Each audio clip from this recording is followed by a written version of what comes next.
अस्सलाम वालेकुम व्यूअर्स, मैं हूं समीना पाशा। उम्मीद है आप लोग खैरियत से होंगे। व्यूअर्स, कुछ अहम खबरें और अपडेट्स लेकर इस व्लॉग में आपके सामने हाजिर है जनाब। वैसे तो सर्दियों का आगाज़ तकरीबन हुआ चाहता है और मुल्क के मुख्तलिफ हिस्सों में अब खुनकी बढ़ने लगी है।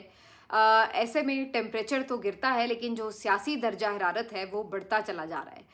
तो नवंबर जो है वो खासा गर्म और खासा शिद्दत पसंद और हिद्दत पसंद होने वाला है। और इसकी जो एक हीट है वो अभी तक महसूस होना शुरू हो चुकी है। इमरान खान साहब से मुलाकात का दिन था ट्यूसडे, और उनकी मुलाकात सारा दिन गुजरने के बाद एक उनकी बहन से करवाई गई, जिसके बाद उज़्मा खानम साहिबा के थ्रू उनका पैगाम बाहर आया। अब ये पैगाम जो है वो ट्वीट की सूरत में आ चुका है। इस पैगाम को आपको पढ़ के सुना देंगे और फिर आप अंदाज़ा खुद लगा लीजिए कि टेम्परेचर जो है उसमें कितनी हिद्दत आ रही है। दूसरी जानिब उसका जो असर है वो अब आपको बाकी जगहों पे भी नज़र आ रहा है। पीटीआई ऑफिशियल को आप देखें, सोशल मीडिया को आप देखें, तो बहुत ज़्यादा एग्रेसिव टोन सब ने पकड़ ली है। और तो और खैबर पख्तूनख्वा की जो हुकूमत है, जिसमें ज़्यादातर अब नौजवान क़यादत शामिल है, उनकी तरफ से भी अब आपको बड़ी वाज़ेह किस्म की वाइब्स आ रही हैं कि वो भी किसी तरह भी कोई खौफ जो है उसको पास नहीं लगने दे रहे। तो ये सारा अब मंजरनामा जा किस तरफ रहा है, क्योंकि एक तरफ अगर पीटीआई की ये एग्रेसिव टोन है तो दूसरी तरफ इस्टेब्लिशमेंट की तरफ से भी बहुत एग्रेसिव टोन का ना सिर्फ इस्तेमाल हो रहा है, बल्कि बाकायदा जो बहुत से लोग हैं इस्टेब्लिशमेंट के करीब समझे जाने वाले, वो बड़ी वार्निंग्स आके दे रहे हैं, बड़े थ्रेट्स भी दे रहे हैं। तो इसी का सिलसिला आज भी जारी रहा, इस पर भी आपको बताते हैं। इसके साथ साथ एक अहम अनाउंसमेंट कर दी गई है खैबर पख्तूनख्वा हुकूमत की तरफ से।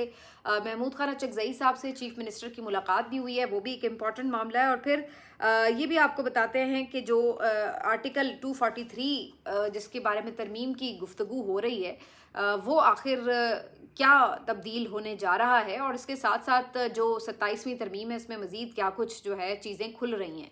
तो ये सब कुछ आज के व्लॉग का हिस्सा। आपसे रिक्वेस्ट है कि चैनल को सब्सक्राइब कर लें अगर अभी तक सब्सक्राइब नहीं किया। तो जी, मंगल मुलाकातों का दिन, इमरान खान साहब की बहनें, वुकला सब आए लेकिन मुलाकात नहीं हो पाई। सारा दिन गुजर गया। शाम के वक्त कहीं जाके डॉक्टर उज़्मा को भेजा गया। इससे पहले अलीमा खान साहिबा, नौरीन खानम साहिबा, इमरान खान की बहनों ने अडयाला के बाहर रोड के ऊपर बैठकर धरना दे दिया एहतजाजन कि उनकी मुलाकात लाजमन करवाई जाए। तो बड़ी मुश्किल से कहीं जाके डॉक्टर उज़्मा को मौका मिला कि उन्हें कुछ देर के लिए इमरान खान साहब से मुलाकात की इजाज़त दे दी गई।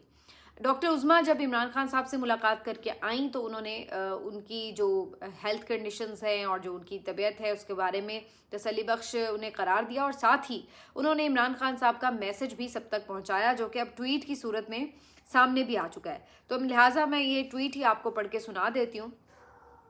बहुत सख्त एग्रेसिव टोन इमरान खान साहब की, और बड़ा नाम लेके फील्ड मार्शल साहब का शदीद किस्म की तनकीद का निशाना बनाया है। कहते हैं कि मुल्क में इस वक्त आइन और कानून की हुक्मरानी नहीं बल्कि आसिम लॉ है। आसिम मुनीर तारीख का जालिम तरीन डिक्टेटर और जहनी मरीज है। इसके दौर में जितना जुल्म हुआ इसकी मिसाल नहीं मिलती। इसके दौर में औरतों का लिहाज किया गया, ना बच्चों और बुजुर्गों पर रहम खाया गया। आसिम मुनीर अपनी कुर्सी की हवस में कुछ भी कर सकता है। इस वक्त मुल्क में सिर्फ एक शख्स आसिम मुनीर का हुक्म चल रहा है, जिसकी वजह से मुल्क से अखलाकियात का जनाजा निकल गया है। इस दौर में जिस तरह आम आवाम का कत्लेआम किया गया, ऐसा कभी नहीं हुआ। 9 मई, 26 नवंबर, आज़ाद कश्मीर और मुरीद के सानेहात ताकत के इस अंधे इस्तेमाल की बदतरीन मिसाल हैं। जिस तरह निहत्ते शहरियों पर गोलियां बरसाई गईं, ये किसी महज़ब मुआशरे में सोचा भी नहीं जा सकता। ख़वातीन पर जितना जुल्म आसिम मुनीर के दौर में हुआ, ऐसा पहले कभी नहीं हुआ। डॉक्टर यास्मीन राशिद बुजुर्ग और कैंसर सर्वाइवर हैं। उनको सिर्फ इसलिए जेल में डाला हुआ है क्योंकि उन्होंने तहरीक इंसाफ छोड़ने से इनकार किया।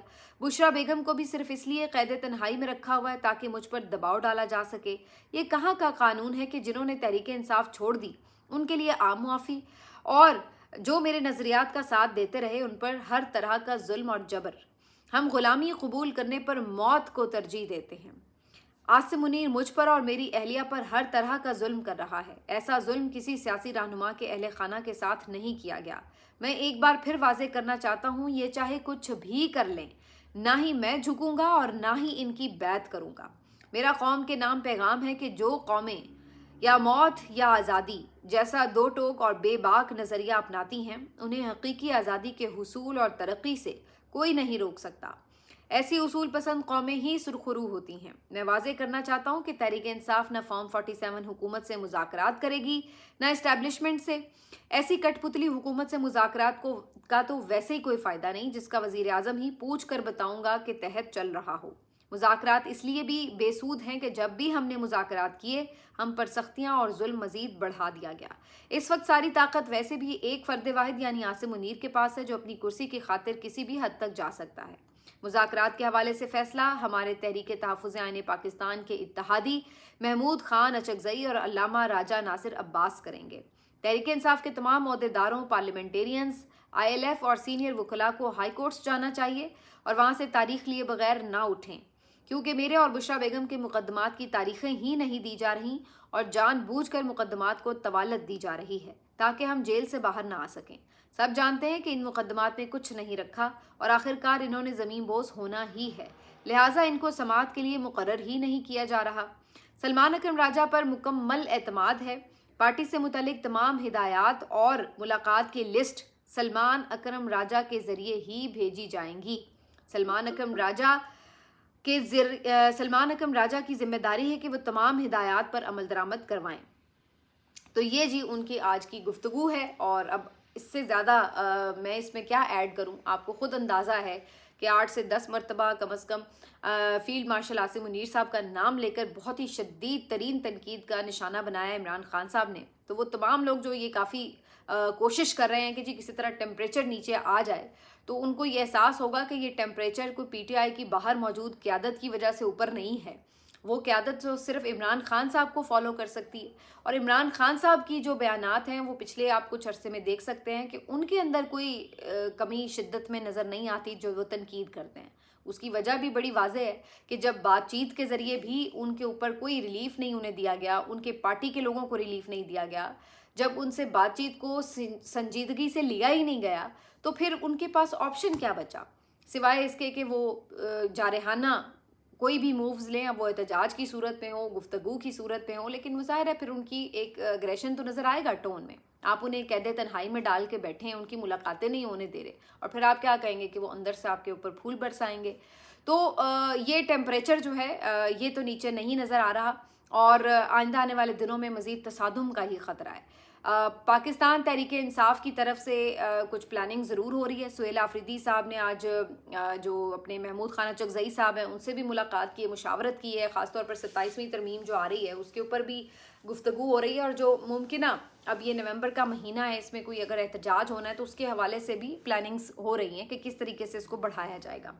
तो इस वजह से जब ये एहतजाज का नाम ही लेते हैं तो दूसरी तरफ से थ्रेट्स और धमकियों का सिलसिला शुरू हो जाता है। फैसल वावडा साहब ने पहले भी हामिद मीर साहब के प्रोग्राम में, फिर आज नदीम मलिक साहब के प्रोग्राम में ये बातें की कि जनाब अगर ये आए, इन्होंने एहतजाज की कोशिश की, इस्लामाबाद की तरफ लॉन्ग मार्च किया कुछ भी, तो फिर इनको घंटा भी लगेगा और TLP की तरह इनके ऊपर पाबंदी भी लगेगी।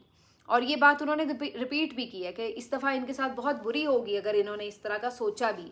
इवन फवाद चौधरी साहब भी ये बात कह रहे थे कि अगर मुज़ाकरात ना हुए तो फिर PTI के साथ भी यही कुछ नज़र आ रहा है।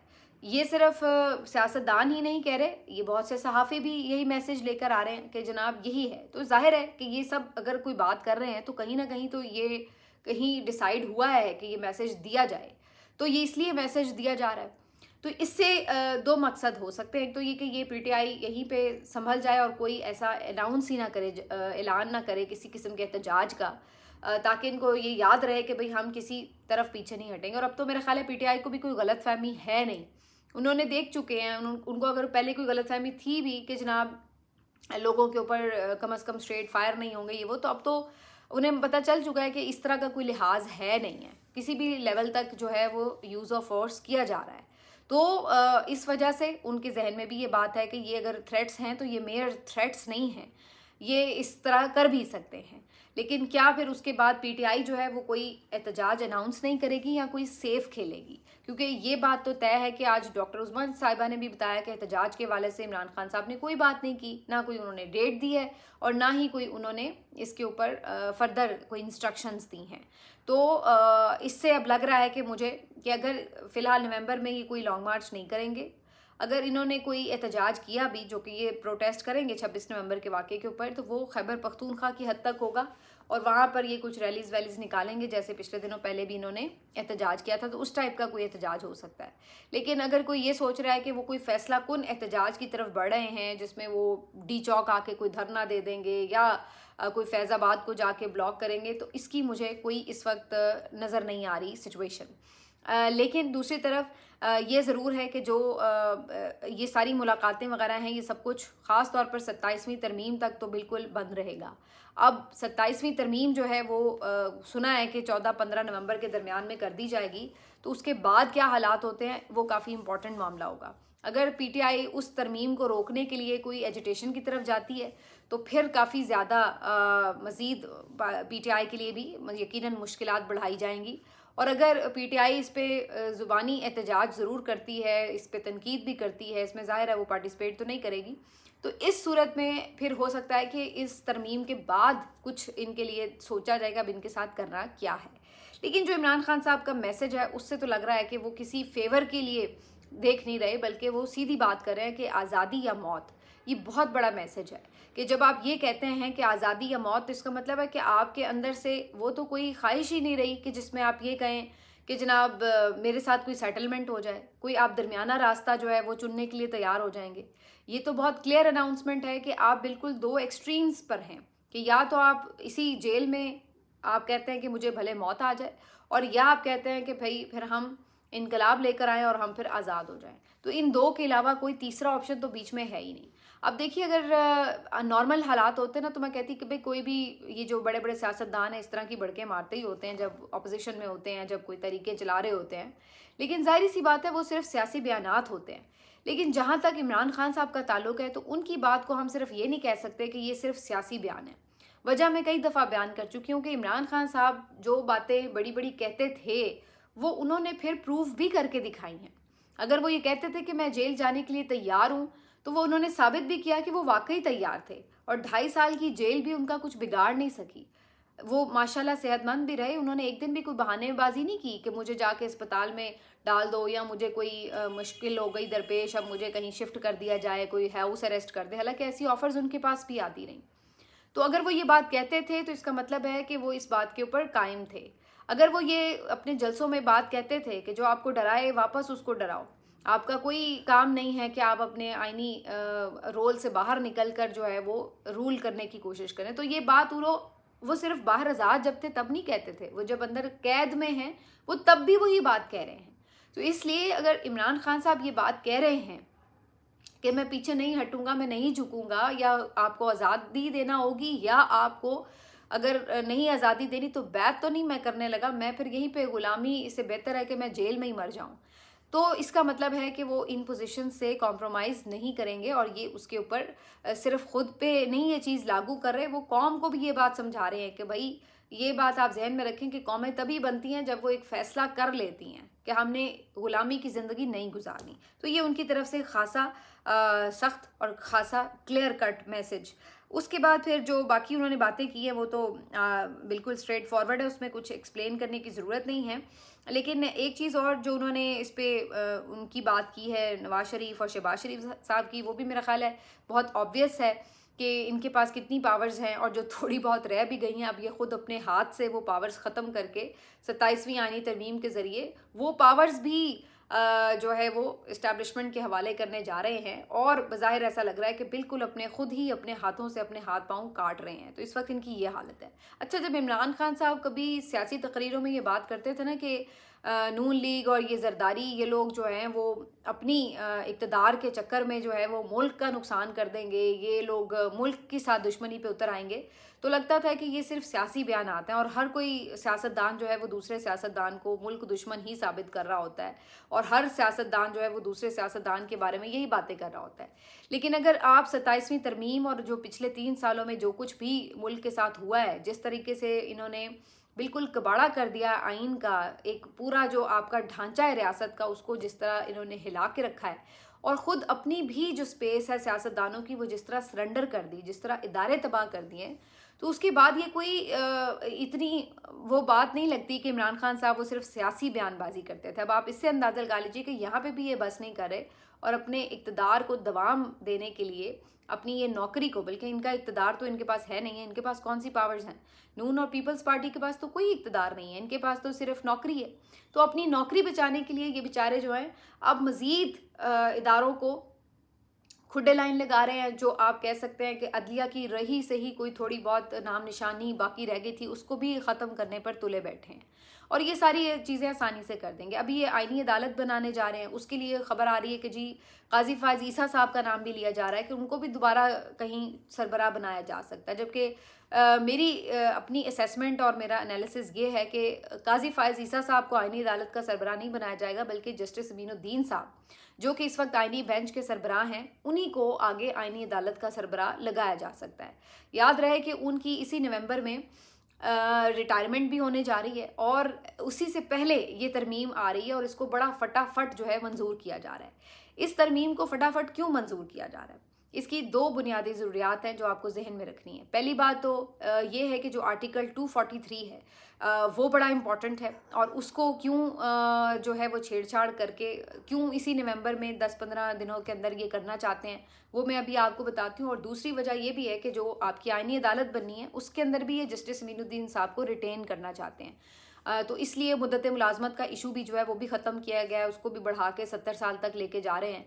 और वहीं पे अब ये खबर है कि आईनी अदालत के सरबराह के तौर पर भी उन्हीं को वहाँ पे मूव कर दिया जाएगा। तो काजी साहब का चांस अभी भी कम है, लेकिन कुछ लोग अभी भी जो काजी साहब की मोहब्बत में गिरफ्तार हैं वो कोशिश कर रहे हैं कि किसी तरह उनका भी दाव लग जाए और उनको वहाँ पे फिट करा दें। मुझे इसका इम्कान कम नज़र आता है। अब जो आर्टिकल 243 की बात है उसके अंदर काफ़ी आज मैंने कोशिश की जानने की कि किसी तरह पता चल सके कि भाई क्या इसमें आ रहा है, क्योंकि इसके ऊपर डिस्कशन तो खुल के हो नहीं रही। टीवी वालों को वैसे ही मना किया हुआ है और इर्द गिर्द जो पीटीआई के लोग हैं उन बेचारों को तो वैसे ही कोई पता नहीं है कि क्या है। नून लीग के लोगों से पूछें तो वो कहते हैं कि जनाब हमें भी पता नहीं है, वो भी खुल के कोई वज़रा इस पर बात नहीं कर रहे। लेकिन जो कुछ सोर्सेज से हमने खबर जानने की कोशिश की है तो खबर ये आ रही है कि 2-3 किस्म की इसमें तब्दीलियाँ हो सकती हैं। एक तो ये भी हो सकता है कि जी जो एक आपके joint chief of staff committee वाला ये ओहदा था, हो सकता है कि उसको ख़त्म किया जाए और उनके बदले फील्ड मार्शल साहब जो हैं वो टॉप पोजीशन पर आ जाएं और उसके बाद एक वाइस आर्मी चीफ की तरह का कोई ओहदा जो है वो क्रिएट कर लिया जाए। उसका मकसद ये हो कि जो ओवरऑल चीज़ें हैं, मामलात हैं, चूँकि बहुत ज़्यादा जिम्मेदारियाँ ले ली हुई हैं फील्ड मार्शल साहब ने अपने कंधों के ऊपर, तो वो तमाम ओवरऑल चीज़ें देखें और फिर जो बहुत से दीगर मामलात हैं आर्मी के प्रोफेशनल्स भी और ये वो छोटे मोटे मामलात जो उनकी उसके इदारे के तहत हैं, वो जो उनके वाइस आर्मी चीफ हों वो करें। कुछ इससे मिलता जुलता हो, अब एग्जैक्टली मैं ये नहीं कह रही कि वाइस आर्मी चीफ बना दिए जाएंगे, लेकिन कुछ इससे मिलता जुलता ओहदा क्रिएट करने के हवाले से भी कुछ चहमगोइयाँ हो रही हैं। कुछ लोगों का ख्याल ये है कि नहीं कोई ऐसा ओहदा शायद क्रिएट ना किया जाए, बल्कि सारी जो ओवरऑल पावर्स हैं वो ही उनको ग्रांट कर दी जाएंगी कि वो सारी चीज़ें खुद ही देख लेंगे। और कुछ लोगों का ख्याल है कि शायद इसमें जो अपॉइंटमेंट्स के हवाले से बातचीत है उसके अंदर भी कुछ उनको उसमें बाकायदा रिटेन कर दिया जाएगा कि इसको बाद में आइन का हिस्सा ही बना दिया जाए, कि इसको बाद में यानी आर्मी एक्ट की इन शिकों को आइन का हिस्सा बना दिया जाए ताकि इनको कोई बाद में आके सिंपल मेजॉरिटी से छेड़ भी ना सके। तो इस तरह बहुत सी चीज़ें। अब मसला ये कि मैं ये नहीं कहती कि ये सारी खबरें ठीक होंगी, पर बात यह है कि जब आप असल खबर नहीं बताएंगे, अब आप एक तरमीम करने जा रहे हैं, यकीनन आपके जहन में यही होगा कि आप मुल्क के मफाद में करने जा रहे हैं, तो भाई फिर आप लोगों को बता देना कि आप मुल्क के मफाद में कितने ज़बरदस्त काम करने जा रहे हैं। छुपा क्यों रहे हैं? तो आप बताएं ताकि चहमगोइयाँ ना हों, अफवाहें ना हों। लेकिन ऐसा हो नहीं रहा, जिसकी वजह से हर कोई अपने अपने तौर पर जो है वो इसके ऊपर अंदाजे भी लगा रहा है और ख़बरें भी दे रहा है। तो ये एक जो है वो इस वक्त वाज़ेह सिचुएशन नज़र आ रही है। लेकिन पीटीआई इसकी काफ़ी मुखालफत कर रही है। इमरान खान साहब की सख्त ट्वीट के साथ साथ पीटीआई ऑफिशियल का जो हैंडल है अगर आप वो देखें तो वो भी बहुत सख्त ट्वीट्स कर रहा है। उनकी तरफ से भी आज 2-3 बातों के ऊपर हैशटैग शुरू कर दिया गया, जिसमें एक तो एक्सटेंशन नामंजूर जो कि इस वक्त टॉप ट्रेंड कर रहा है पाकिस्तान में और इसके ऊपर बहुत ट्वीट्स कर रहे हैं लोग। इसके साथ साथ दूसरा जो इमरान खान साहब ने आज बहुत तनकीद करते हुए लफ्ज़ इस्तेमाल किए जहनी मरीज़ टाइप, तो उसके ऊपर भी ये लोग ट्वीट्स कर रहे हैं। तो बहुत ये सोशल मीडिया पर जो है बड़ी खुल के इन चीज़ों के ऊपर इस वक्त तनकीद का सिलसिला शुरू हो चुका है। इसके अलावा पीटीआई अभी रोड पे आके क्या इसके ऊपर कुछ करेगी मैं नहीं कह सकती, लेकिन ये ज़रूर है कि इन्होंने एक जरगा बुला लिया खैबर पख्तूनख्वा असम्बली में और 12 तारीख को सुहेल आफरीदी साहब ने अपोजिशन की तमाम तमाम जमातें, कबायली मिशरान और जितने भी रेलेवेंट स्टेक होल्डर्स हैं KPK के, उनको उन्होंने वहाँ पे इनवाइट किया उस जरगे में। इस मामले के ऊपर जो वज़ीर इत्तलात हैं नए, उनका ये बताना है कि ये तमाम जरगा जो है डिसाइड करेगा TORs, और वो TORs होंगे इस मुतल्लिक कि आगे आपने अगर खैबर पख्तूनख्वा में कोई कार्रवाई करनी है, ऑपरेशन का तो वो कहता है हम ऑपरेशन का तो नाम नहीं हम ले रहे, लेकिन अगर आपने कोई इंटेलिजेंस बेस्ड कार्रवाई भी करनी है तो उसके TORs क्या होंगे, किन शराइत के तहत किस तरह के बंदोबस्त के साथ वो किए जाएंगे, वो TORs आपको हम बना के देंगे और आप उसको फॉलो करें। तो ये उनका जो है इसके ऊपर एक मैसेज है। जबकि हसन अयूब साहब अपने व्लॉग में फरमाते हैं कि आपसे पूछ कौन रहा, आप हैं कौन, आपसे पहले किसने पूछा है, आपकी औकात क्या है जो आपसे पूछा जाए। तो वो जनाब इसके ऊपर सीधी सीधी उनको ये बातें करते हैं।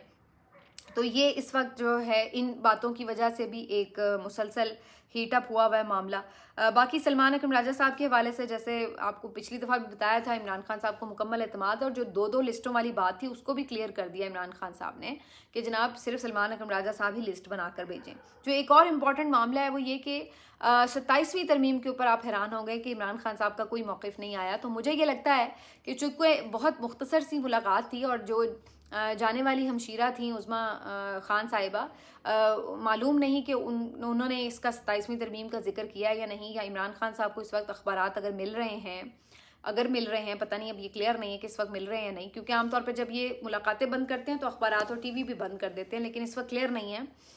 तो क्या उन्हें इस बात का पता था कि 27वीं तरमीम आ रही है, और अगर आ रही है तो उसमें क्या क्या चीज़ें छेड़ने जा रहे हैं ये लोग। तो अगर इमरान खान साहब खुद इस बारे में अवेयर होते तो फिर वो ज़रूर 27वीं तरमीम के ऊपर कुछ ना कुछ खुद से कमेंट करते। और दूसरा ऑप्शन ये हो सकता था कि इन्हें जो जाने वाले थे, मिलने के लिए जाने वाले लोग थे, वो उन्हें जाके बताते तो उस पर इमरान खान साहब मौक़िफ़ देते। मुझे लगता है कि दोनों बातें नहीं हो सकी, इसलिए इमरान खान साहब का 27वीं तरमीम पे मौक़िफ़ जो है वो सामने नहीं आ सका। लेकिन उनका मौक़िफ़ क्या होगा ये कोई समझना या कोई इसको अंदाज़ा लगाना इतना मुश्किल नहीं है।